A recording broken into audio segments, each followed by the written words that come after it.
las 7 de la mañana con 9 minutos. Vamos a iniciar este diálogo, estas entrevistas con nuestro primer invitado. Pablo Fajardo, él es abogado del caso Chevron. Recuerde que días atrás ya se conoció una sentencia a favor de los perjudicados. La pregunta es, después de esto, ¿qué viene? ¿Se va a poder recuperar ese dinero, más de 9.500 millones de dólares? ¿Cómo se dio este proceso? Vamos a despejar estas inquietudes con nuestro invitado. Muy buenos días, gracias por acompañarnos. Una vez dada la sentencia, ¿qué viene ahora para ustedes continuar en la lucha? Y lo que viene, ¿es de largo plazo o corto a la vez? Bienvenido. Y buenos días, Luis, amigos televidentes. Bueno, efectivamente, la semana anterior, pues ya la Corte Constitucional emitió la sentencia de ello de última instancia. No hay más recursos posibles dentro del Estado ecuatoriano como tal.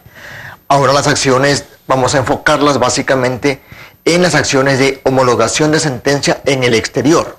Eso porque Chevron no tiene activos dentro del país. Entonces no podemos cobrar las sentencias aquí en Ecuador porque no hay activos de la empresa dentro del Ecuador.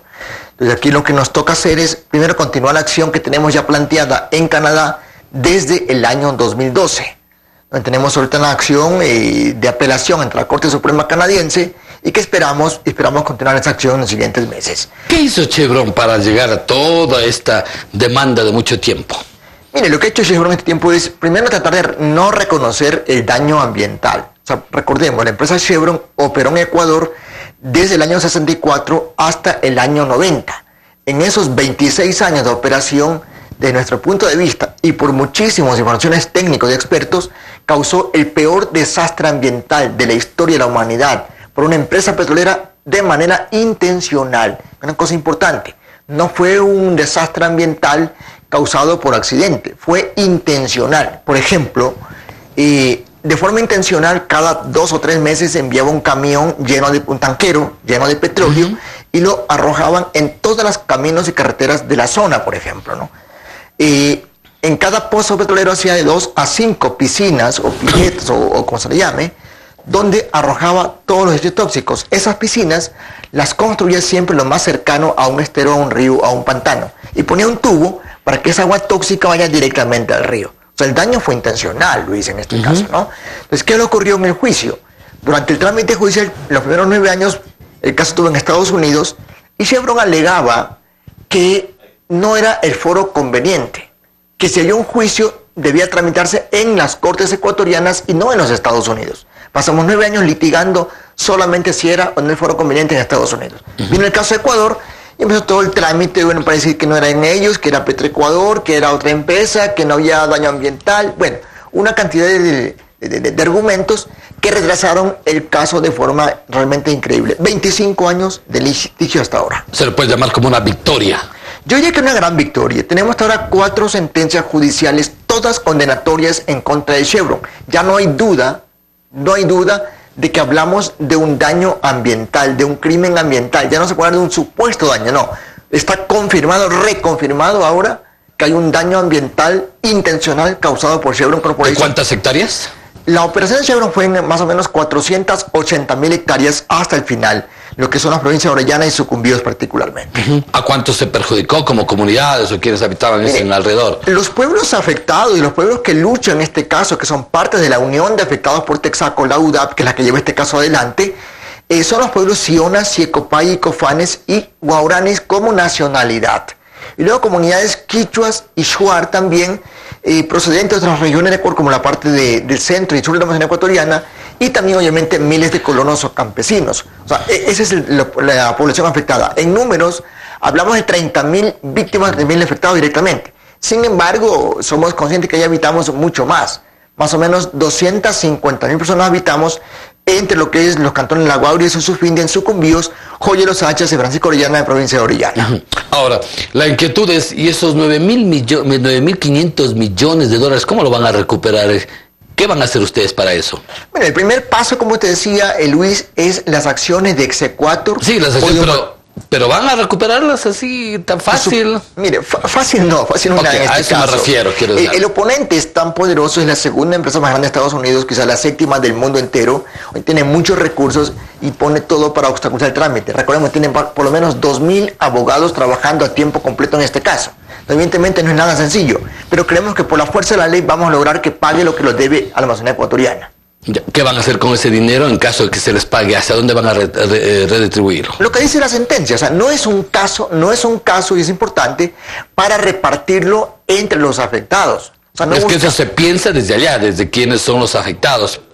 Piensan que, o los perjudicados piensan que ese dinero tiene que ser distribuido a ellos en algunas obras importantes. No. La sentencia es muy clara, habla de una reparación del daño.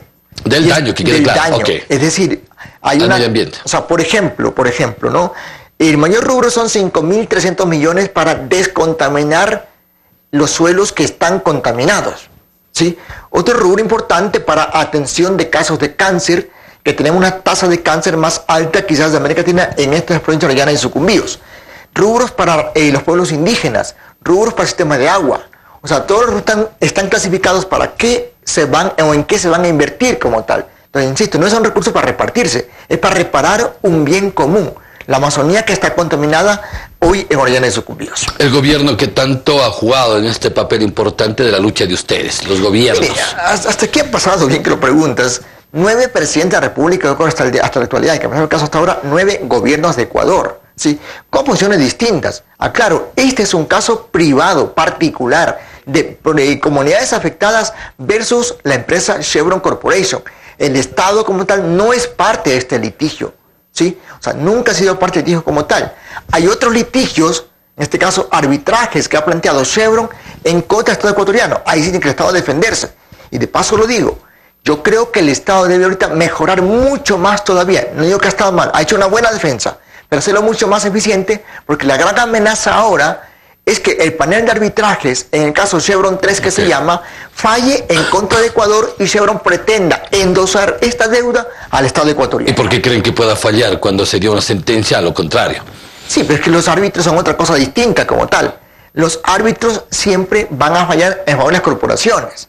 Y lo que pretende Chevron en el fondo es, con ese arbitraje, es forzar al Estado a pagar la deuda del crimen cometido por Chevron en la Amazonía ecuatoriana. Entonces, aquí sí, la Procuraduría debe hacer un trabajo muy eficiente, muy fuerte de defensa del Estado ecuatoriano para evitar que eso llegase a ocurrir. A la lucha fue entonces de las comunidades, de los sectores afectados y los gobiernos de turno que participaron en una u otra manera, algo quisieron hacer. Ahora es cuando debe participar el gobierno directamente para defender esa cantidad de dinero y que no sea el Estado el que pague. A ver, yo insisto, no es el Estado... No, digo, yo sé que no es el Estado, pero podría intervenir el Estado para no pagar aquel prejuicio de 9.500 millones en caso de que haya... Mire, el rol del Estado es muy claro.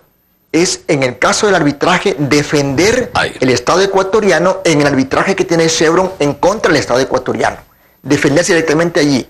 En caso que el Estado pierda, la teoría de Chevron es lograr que luego el Estado, o sea, nosotros le cobramos a Chevron y el Estado le cobra y Chevron le cobra al Estado. O sea, en conclusión, sería el Estado que termina pagando esta multa, lo cual es realmente injusto, inadecuado e improcedente.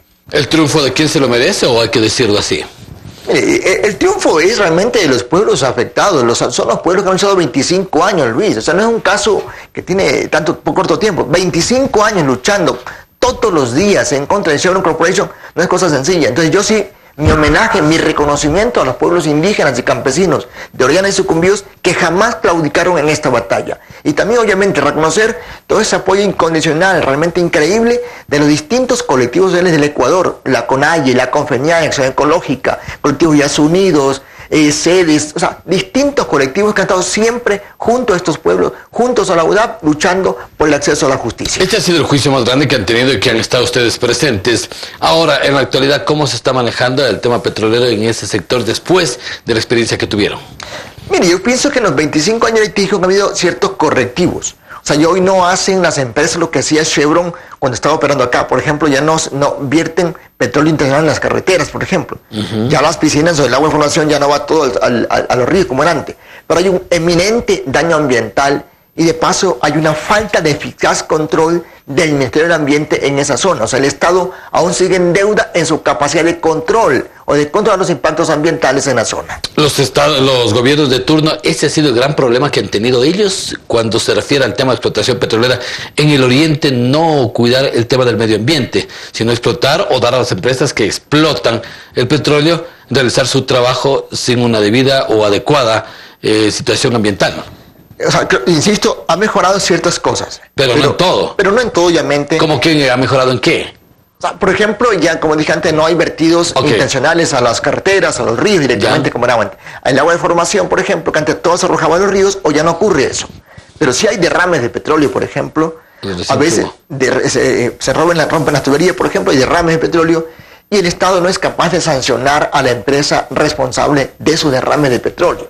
O sea, el Ministerio del Ambiente, insisto, continúa grave deuda y acumulada deuda en esa capacidad de control. Son los correctivos que el Estado implementar inmediatamente. O sea, no es justo, no es posible que hayan poblaciones afectadas y no haya un Estado capaz de controlar y de sancionar adecuadamente a las empresas responsables de esos daños ambientales. Muy bien, quiero agradecer la presencia en esta mañana de nuestro primer invitado que ha estado junto a nosotros, Pablo Fajardo, abogado de Chevron, dando a conocer el papel... No de Chevron, por favor. Perdón, abogado de... Las comunidades afectadas por Chevron. De las comunidades afectadas por Chevron. Ahí estamos bien, ¿no es cierto? Correcto. Gracias por dar su punto de vista y sobre todo aclarar el tema que son 25 años. No es un triunfo de los gobiernos de turno, es un triunfo de las comunidades que estuvieron en esta lucha. Nos vamos al corte y al volver estaremos con la asambleísta Ana